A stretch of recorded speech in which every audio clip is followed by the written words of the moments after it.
You are listening to Practical and Woo by Mindset and Manifest.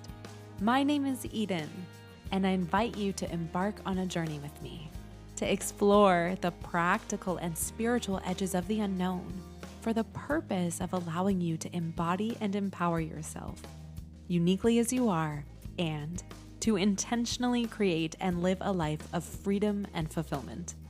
Each week, I am going to discuss topics such as energetics, reality creation, manifestation, astrology, tarot, and more to help empower you to live beyond perceived limitations and to practically design your life so it feels like absolute magic every step of the way. Let's dive in. Well, hello, brilliant soul. We use the word integrity a lot on this podcast, but we have yet to examine what this word truly means. I read an incredible book recently called The Way of Integrity by Martha Beck, and this is what helped inspire what we're going to explore on this episode today.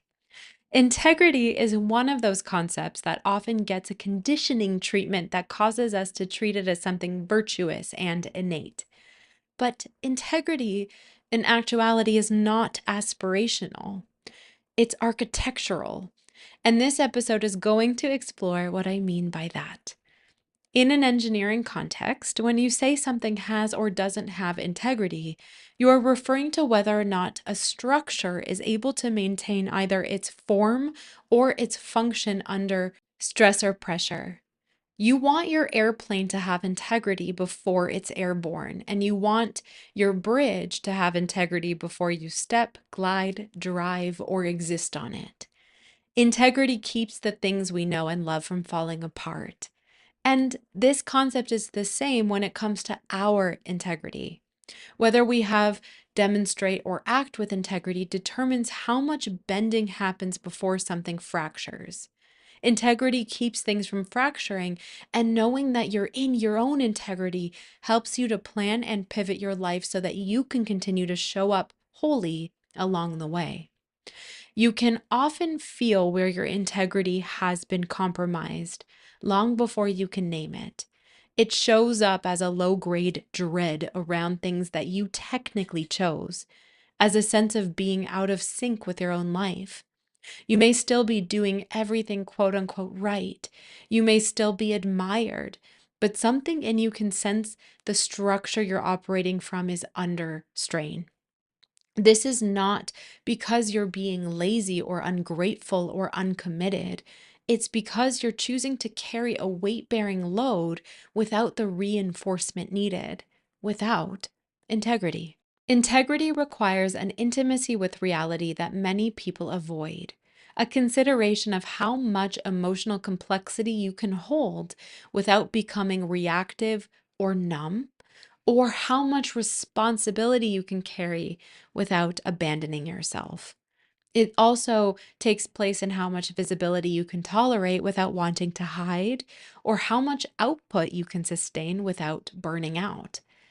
There are no right or wrong answers to any of these questions, just honest reflection.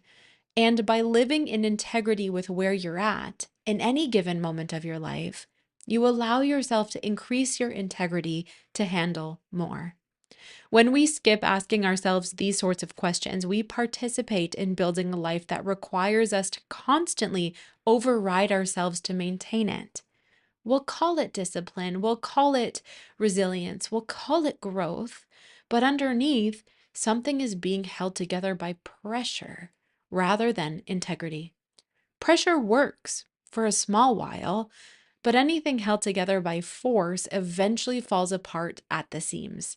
Integrity asks you to tell the truth earlier than you want to. It asks you to admit when something no longer fits, even if it once did. It asks you to recognize when a commitment was made by a version of you that had not yet encountered the reality of living it. Many people resist integrity's feedback because it's often confused with a false belief about working hard. They believe changing course means that they were wrong, or they believe revising an agreement means they're unreliable. So they stay, they endure, they harden. and the structure continues to weaken under the weight of committing to out of alignment obligations, which are often self imposed. When integrity is absent, one part of you is left to carry a disproportionate weight. That area may hold for a time, but it will fatigue and then eventually break. And this is why integrity cannot be faked. Integrity is also not something that's static. A structure that holds under one set of conditions may fail under another. When more weight is added, for example, reinforcement must occur first. When function shifts, the design of your life must adapt to meet it. So, what are some ways we can commit to living with more integrity in our lives? The first step is in realizing that integrity begins before taking action, not after it. Before you agree, commit, or initiate something, pause and ask yourself what this would require you to carry.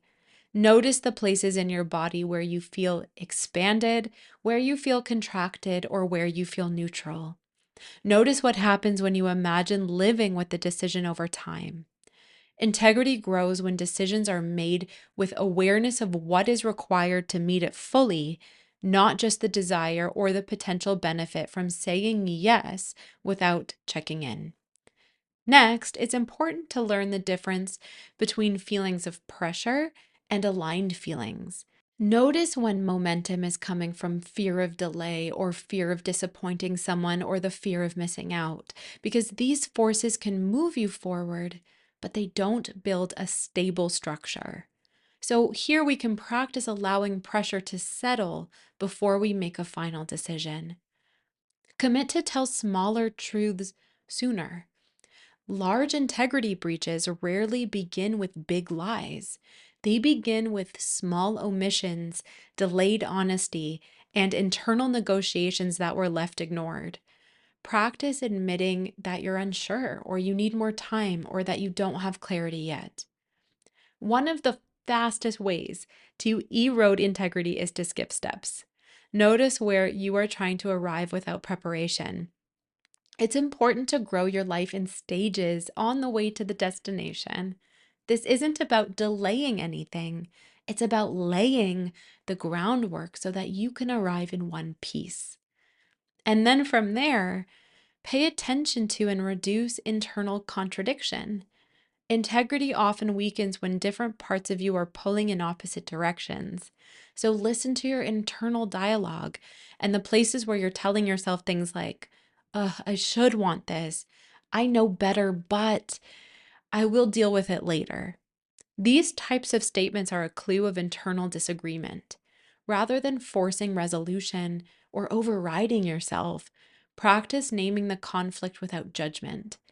Integrity grows when internal conversations are allowed to be heard with compassion and are dealt with mindfully. It's important to also reassess commitments regularly. You can do this by developing the habit of checking in with what you've already agreed to. Ask whether the structure that supported the original commitment still exists for you.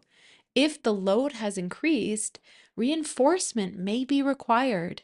If conditions have changed, a revision may be necessary. Changing an agreement, rather than outright breaking it, consciously preserves integrity for everyone involved. It's also important to strengthen your relationship to capacity. Capacity isn't something that's fixed, but it's also not something that can be bypassed. Integrity increases when you stop treating capacity as a weakness and you start treating it as the information of where you're at. Remember that taking time to rest or integrate isn't something that's indulgent. These things are actually what help you reinforce your integrity. When your capacity for something is respected, this is when you give yourself permission to grow in the ways that you're asking to. Integrity grows quietly in this sweet zone of self-respect and self-honoring. It takes shape when you listen more than you assert, and when you choose to follow a sequence over rushing to get it done. Integrity isn't about being better, nor is it about trying harder. It's also not about living up to some imagined version of who you think you should be. Integrity is about building a life that can actually hold you. It allows you to meet life head on and to bend without breaking, not because nothing challenges you, but because what you are building is aligned with what you can actually carry every step of the way. And the most important thing to remember is that integrity is not a destination you arrive at. It's an ongoing relationship you maintain, requiring you to practice listening, recalibrating, and responding honestly to reality as it changes. You are in your integrity the moment you choose to listen to yourself and take action from what you hear. Until next time.